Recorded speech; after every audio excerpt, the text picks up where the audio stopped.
हमारी पहचान बच्चों से ही की जाती है। हर माँ बाप चाहते हैं कि हमारा बच्चा समाज में, स्कूल में, घर में, हर जगह चमकता हुआ दिखाई दे, हर क्षेत्र में आगे सफल होता हुआ नजर आए। तो उसी सफलता को बनाने व बरकरार रखने के लिए बच्चों की जिंदगी में सबसे बड़ा योगदान जिसका हो सकता है वो कौन होता है, मैं बताती हूँ। वो होते हैं माँ बाप और उनकी टीचर्स, अध्यापक, जो उनको अच्छे संस्कार और नैतिकता का बीज बोते हैं। तो सबसे पहले मैं इसमें जो पेरेंट्स की साइड का बात करना चाहूंगी कि हमारे पेरेंट्स इन बच्चों के साथ में क्या योगदान दे सकते हैं। मुझे कुछ पॉइंट्स नजर आते हैं जिनको कि अगर हर पेरेंट्स बच्चों के लिए अपना ले तो बच्चों का बहुत अच्छा उनका फ्यूचर बन सकता है। सबसे पहले हम माँ बाप को क्या करना होगा, सबसे पहला एक पॉइंट लीजिए जिसमें हमें बच्चों के लिए टाइम टेबल, ये बहुत इंपॉर्टेंट होता है। जिस तरह से स्कूल में बच्चों को टाइम टेबल दिया जाता है, फर्स्ट पीरियड के टाइम पर ही होता है, उस पीरियड में जिस सब्जेक्ट की पढ़ाई होगी तो वो सेकंड पीरियड में उस सब्जेक्ट को नहीं लिया जाएगा। इसी तरीके से सारे सब्जेक्ट्स का एक टाइम टेबल होता है। सेम उसी तरह से हमें बच्चों को घर पर भी अपना एक टाइम टेबल बच्चों के लिए बनाना चाहिए, और वो टाइम टेबल बनाने के बाद ऐसी जगह पर उसको लगाइए जहां बच्चा निकलते बैठते उसकी नजर उस पर तुरंत जाए और वो उसको याद रखे कि मुझे इसी के हिसाब से अपना पूरा दिन गुजारना है। और ये काम पेरेंट्स का होता है कि आपको सबसे पहले सुबह क्या करना है, उसके बाद क्या करना है, थर्ड आपको क्या करना है, फोर्थ आपको क्या करना है। इस तरीके से सारी बातें एक बच्चे के लिए टाइम टेबल माँ बाप की बनाने की जिम्मेदारी होती है। और इस उम्र के बच्चों को टाइम टेबल बहुत जरूरी होता है। बच्चे उसमें एक बाउंड हो जाते हैं, बच्चों का एक मानसिकता बन जाती है कि मुझे इसी के हिसाब से चलना है, तो बच्चा बहुत अच्छा कर सकता है। ठीक है, तो नंबर 1 बच्चों का होता है वो है टाइम टेबल। सेकंड नंबर पर एक और इम्पॉर्टेंट बात होती है कि बच्चों को आदत डालिए जल्दी सोने की, जिससे वो सुबह जल्दी उठ सके। अगर बच्चा जल्दी सोएगा तो सुबह जल्दी उठेगा, और जल्दी उठने का क्या फायदा होगा कि जो सुबह की शांत एटमॉस्फेयर होता है उसमें जो एनर्जी बच्चे को मिलेगी, उस एनर्जी से बच्चे को बहुत अच्छा फील होगा। वो अच्छा पढ़ सकता है, अच्छा सोच सकता है, बहुत सारे काम कर सकता है जो शांति में उसको किए जा सकते हैं। कहते हैं कि सुबह जो बच्चे पढ़ाई करते हैं मॉर्निंग टाइम में अर्ली, वो पढ़ाई बच्चे जीवन पर्यंत कभी भी भूल नहीं पाते। तो बहुत जरूरी होता है कि हर पेरेंट्स अपने बच्चों को जल्दी सोने की, जल्दी जगने की आदत डालें। इसके साथ साथ क्या करना होगा, जब बच्चा सुबह उठेगा तो वो अपने दोनों हाथों को आपस में रगड़ते हुए, और उन हाथों में जो गर्माहट पैदा होगी रगड़ने से, उससे वो अपने चेहरे को, पूरे चेहरे को उन हाथों को उन पर फेरे और आंखों पर उन हाथों को लगाए।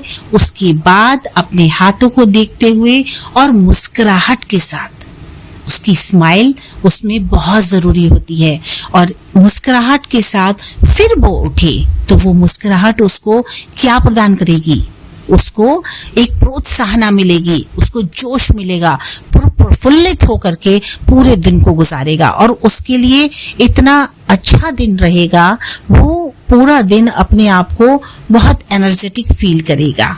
ठीक है, तो ये जिम्मेदारी भी किसकी है, माँ बाप की। थर्ड पॉइंट, बच्चे को सेल्फ कंट्रोल करना आना चाहिए। वो किससे कर सकता है, वो मेडिटेशन के द्वारा। बच्चे को मेडिटेशन करना चाहिए जिससे कि वो एकाग्र चित्त होना सीखे, और वो योगा के द्वारा योग करे बच्चे सुबह उठ करके। तो अगर ऐसा पेरेंट्स बच्चों के लिए नियम बना देंगे तो बच्चे डेफिनेटली बहुत अच्छा ग्रो कर सकते हैं। इसके बाद फोर्थ पॉइंट और एक है इम्पॉर्टेंट जो मेरी नजर में है, वो है बच्चे को मैनेजेबल होना चाहिए। कहने का मतलब ये है कि बच्चा ऐसा मैनेज करे अपनी हर चीज को, हर सामान को, अपने आप को, उसे सुव्यवस्थित हर तरीके से अपने को ढालना होगा, जिससे कि वो मैनेज करेगा तो डेफिनेटली उसको आगे तक फ्यूचर में वही आदतें पड़ी रहेंगी। फिर एक और है सक्सेसफुल, सफलता मीन्स बच्चे के अंदर फीलिंग होनी चाहिए कि मैं जो भी काम करूंगा वो मुझे डेफिनेटली उसकी सफलता मिलेगी ही। तो उसके अंदर जब ऐसी सोच भर जाती है तो निश्चित रूप से वो ऐसा ही करता है और अपना पूरा जोश उसमें लगा देता है। और जब पूरे जोश के साथ बच्चे काम करेंगे तो निश्चित रूप से सफलता तो उनको मिलेगी ही। फिर 6th पॉइंट, मोरलिटी। हर पेरेंट्स की जिम्मेदारी बनती है कि अपने बच्चों को नैतिकता प्रदान करें। डेली थोड़ा थोड़ा, छोटा छोटा बच्चों के दिमाग में हमें ये भरना होगा कि मोरलिटी की क्या इम्पोर्टेंस होती है, उनकी लाइफ में मोरलिटी क्या जगह रखती है।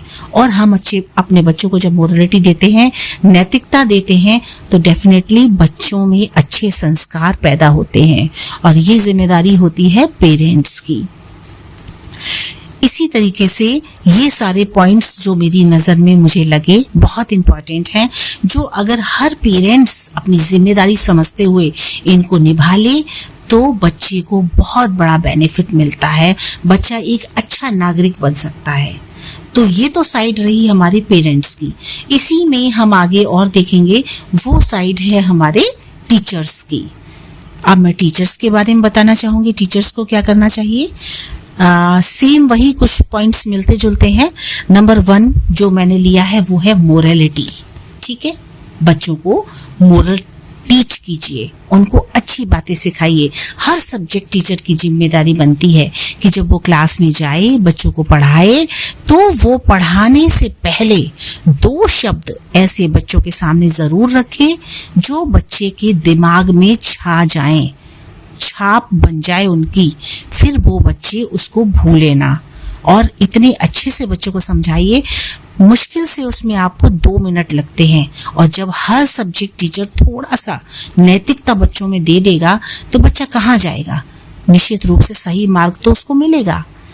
रास्ता उसको, वो कभी भटक नहीं सकता, गलत रास्ते पर नहीं जा सकता, उसको बहुत अच्छा एटमॉस्फेयर भी क्रिएट होने लगेगा। दूसरी एक और बात होती है डिसिप्लिन।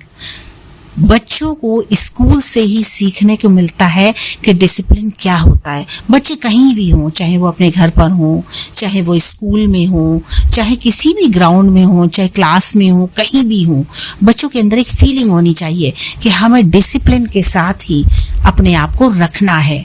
और जो बच्चा वेल डिसिप्लिन्ड होता है तो वो सबकी नज़र में बहुत अच्छा बच्चा माना जाता है। और ये एक टीचर की जिम्मेदारी होती है कि बच्चों में डिसिप्लिन की भावना पैदा करे, ऐसा एटमॉस्फेयर क्रिएट करे कि बच्चा डिसिप्लिन में रहने के लिए, अनुशासित रहने के लिए मजबूर हो जाएगा।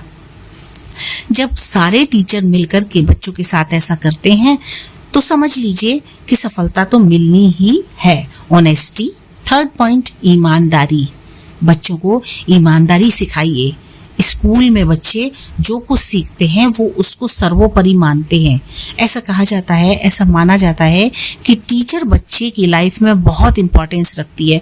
बच्चे सोचते हैं, बच्चों के सामने टीचर जो भी कुछ कह देता है या जो भी कुछ पढ़ा देता है, समझा देता है, चाहे वो गलत ही क्यों ना धोखे से टीचर से हो जाए, लेकिन बच्चे उस बात को ही मानते हैं। पेरेंट्स कहेंगे नहीं बेटा ये गलत है, आपके लिए ये सही है, लेकिन सब जानते हैं कि अगर टीचर ने कह दिया है तो बच्चे उसी को सच मान लेते हैं। इसलिए एक टीचर की जिम्मेदारी बहुत बड़ी होती है, बहुत बड़ी। हमारे बच्चों को बनाने में माँ बाप से ज़्यादा जिम्मेदारी टीचर्स की होती है। तो हमें उन्हें ईमानदारी सिखानी होगी, उन्हें बताना होगा ईमानदारी से मिलने वाले रिजल्ट उन्हें कहाँ तक ले जा सकते हैं, उनको कितना रिस्पेक्ट दिला सकते हैं दूसरों से, कितना दूसरों की नज़रों में वो उठ सकते हैं। ठीक है। उसके बाद फोर्थ पॉइंट होता है जो बच्चों को हम टीचर्स दे सकते हैं, वो है कोऑपरेटिव नेचर। बच्चों को सिखाइए, बच्चे डेफिनेटली मानेंगे इस चीज को। बच्चों के अंदर कोऑपरेशन होना चाहिए, सहयोग होना चाहिए।